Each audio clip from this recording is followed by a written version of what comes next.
Horas, salam reformanda Masiha Holongan. Firman Tuhan yang menjadi renungan kita hari ini diambil dari 1 Petrus 1 ayat 18. Sebab kamu tahu bahwa kamu telah ditebus dari cara hidupmu yang sia-sia yang kamu warisi dari nenek moyangmu itu, bukan dengan barang yang panah, bukan pula dengan perak atau emas. Saudara, orang Batak sering berkata, hepeng do na mangatur, artinya uanglah yang mengatur segalanya. Dengan uang kita dapat membeli rumah, dengan uang kita dapat menggaji orang untuk melakukan tugas tertentu. Dengan uang kita dapat menikmati kenyamanan. Itu sebabnya orang berusaha untuk mengumpulkan uang sebanyak-banyaknya. Sebab menurut pikiran kebanyakan orang, semakin banyak uang, semakin nyaman hidup ini. Dalam firman Tuhan hari ini, Rasul Petrus berbicara tentang apa yang tidak bisa dilakukan dengan uang, emas atau perak. Dia berkata, kamu telah ditebus dari cara hidupmu yang sia-sia, yang kamu warisi dari nenek moyangmu itu, bukan dengan barang yang fana, bukan pula dengan perak atau emas. Maksudnya adalah bahwa penebusan tidak dapat dibeli. Jabatan dan kekuasaan dan pengaruh terkadang dapat dibeli dengan uang dan strategi licik. Namun Rasul Petrus berkata, kita tidak dapat membeli keselamatan Tuhan. Redemption is not for sale. Mungkin Rasul Petrus mengingatkan kejadian Simon si tukang sihir. Ketika Simon melihat bahwa pemberian Roh Kudus terjadi oleh karena rasul-rasul itu menumpangkan tangannya, ia menawarkan uang kepada mereka serta berkata, berikanlah juga kepadaku kuasa itu, supaya jika aku menumpangkan tanganku di atas seseorang, ia boleh menerima Roh Kudus. Tetapi Petrus berkata kepadanya, binasalah kiranya uangmu itu bersama dengan engkau, karena engkau menyangka bahwa engkau dapat membeli karunia Allah dengan uang. Kisah 8 ayat 18-20. Walaupun penebusan tidak untuk dijual, bukan berarti penebusan itu murahan.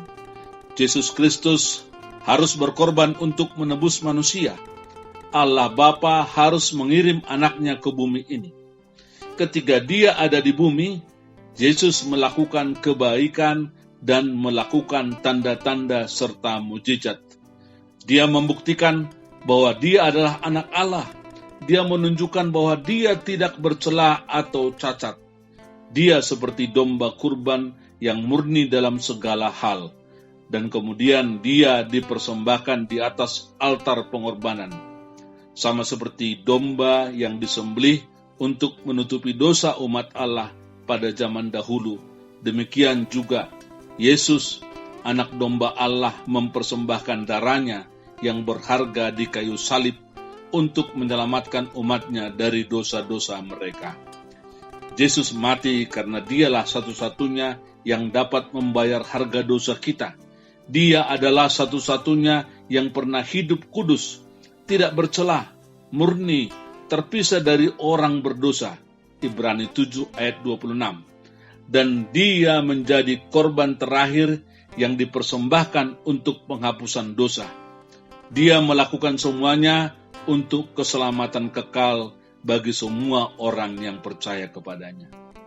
Di sisi lain, firman Tuhan ini menyatakan kepada kita betapa berharganya kita di hadapan Allah. Manusia berharga bagi Tuhan. Dia menciptakan manusia seperti yang Dia inginkan. Adam dan Hawa adalah suci dan sempurna, sama seperti yang Dia inginkan. Mereka sangat berharga baginya. Tetapi Adam dan Hawa memutuskan bahwa mereka ingin menjadi seperti Allah. Mereka jatuh ke dalam dosa, dan sejak saat itu kita semua dilahirkan dengan dosa yang sama. Kita masih berharga bagi Tuhan. Dia ingin menebus kita atau membeli kita kembali dari dosa yang kita jalani. Tuhan mengirimkan pembayaran untuk kita. Dia mengutus anaknya sendiri, Yesus Kristus, yang sempurna dalam segala hal. Yesus memberikan nyawanya sendiri untuk menebus kita kembali. Bukan emas atau perak yang menebus kita kembali, tetapi darah Yesus yang kudus. Berapa nilai kita? Terkadang kita mungkin merasa Anda tidak berharga.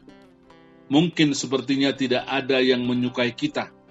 Mungkin kadang-kadang kita merasa kesepian di rumah, seperti menjadi orang yang terlupakan. Mungkin kadang-kadang kita menghadapi begitu banyak masalah, sehingga kita bahkan berpikir kita tidak berharga bagi Tuhan. Ingatlah ini, kita lebih berharga daripada uang bagi Allah.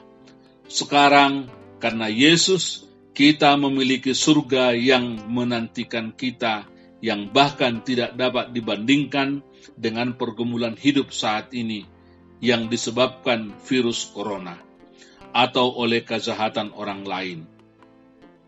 Peganglah Kristus yang menebus kita kembali dengan darahnya sendiri. Pertanyaan untuk renungan hari ini, dengan kesadaran bahwa kita berharga bagi Allah, bagaimana seharusnya Anda menghidupi hidup yang dianugerahkan Allah? Kita berdoa. Ya Allah yang Maha Kasih, kami bersyukur Engkau telah menganggap kami berharga walaupun kami penuh dengan dosa. Engkau mengutus anak-Mu untuk menebus kami dari dosa. Tolonglah kami untuk mengingat betapa berharganya kami bagimu, sehingga kami menghargai hidup dan berbuat sebagai orang yang dikasihi-Mu. Di dalam Yesus Kristus kami berdoa. Amin.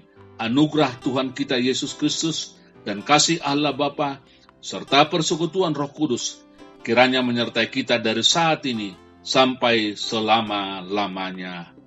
Amin. Demikian renungan kita pagi ini. Selamat berkarya bagi Tuhan. Salam Reformanda Masiha Holongan.